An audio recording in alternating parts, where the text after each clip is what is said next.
Hey folks, this episode I want to show you exactly what can be done from a scammer point of view to rebuild off from buying a sleeve booster pack.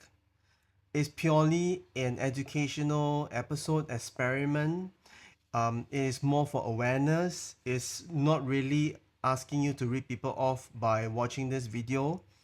Purely my caveat is I want to bring your attention that certain things can be done to really scam you as a buyer.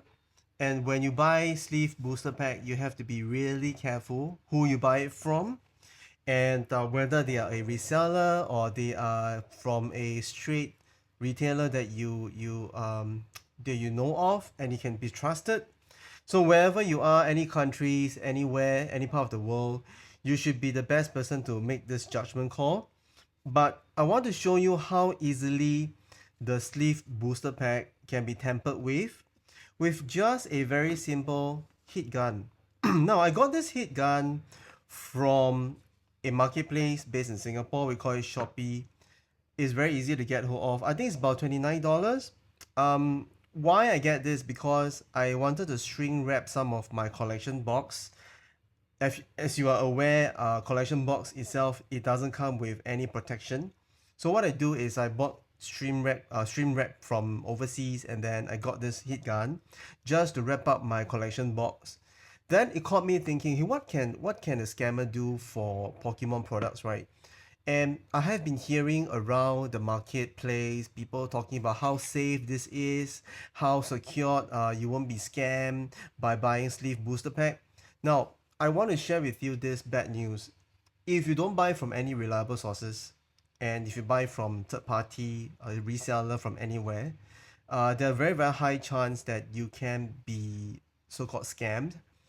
And let me just show you what easily we can do by just with a heat gun and the sleeve booster pack.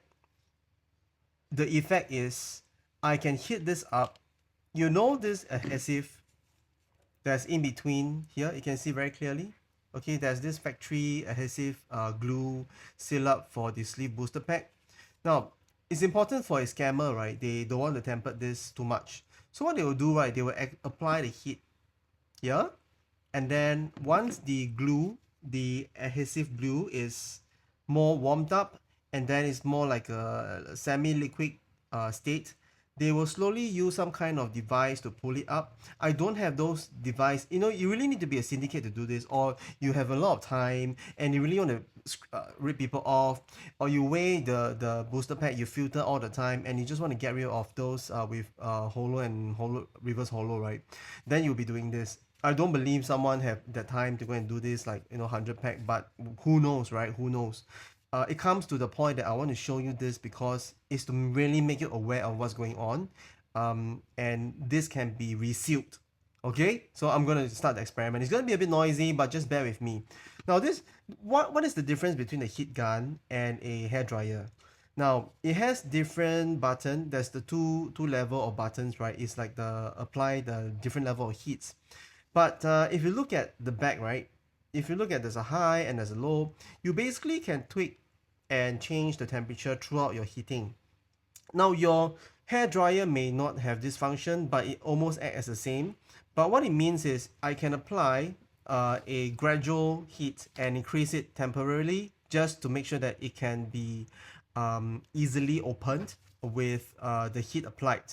So there's a slight difference here. There's a reason why we in factory or some companies they use heat gun to wrap their products and not the hair dryer, because hair dryer can get very, very warm. It can damage the product. Now I'm gonna just switch this on. You're gonna hear it's almost the same as a hair dryer. Now I'm gonna just put level 1.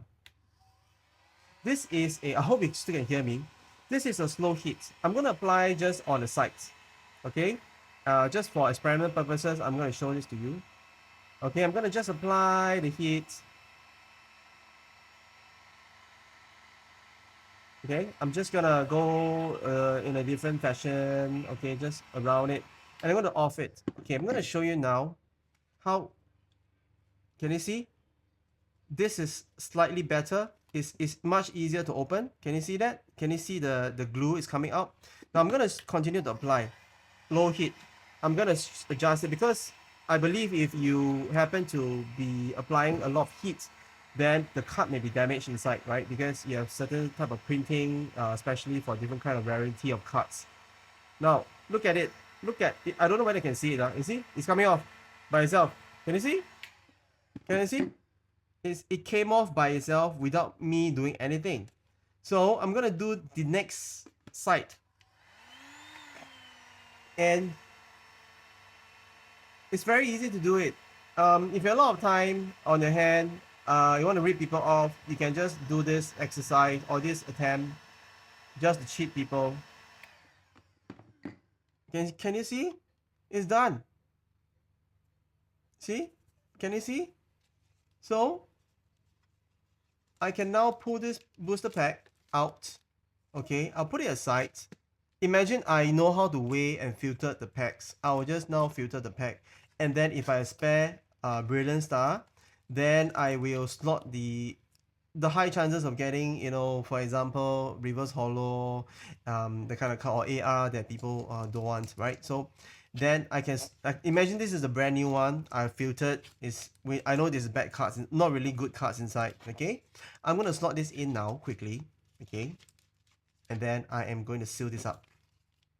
Okay, why? Because you see, it's magical, right?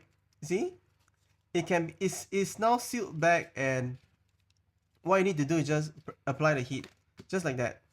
Just put it on a table and press and apply the pressure, and it will be sealed back in couple of minutes time, because it's gonna get, the gel is gonna get cool. It looks almost the same as the factory sealed product, so I can, you know, I can really attempt to cheat you, because I mean, I'm not saying me, I'm just hypothetically saying a person who really want to cheat and, you know, rebuild off. So be a bit careful when you buy booster pack, sleeve booster pack. Now let me share with you what is the best what's the best practice, right, to be safe, on the safer side.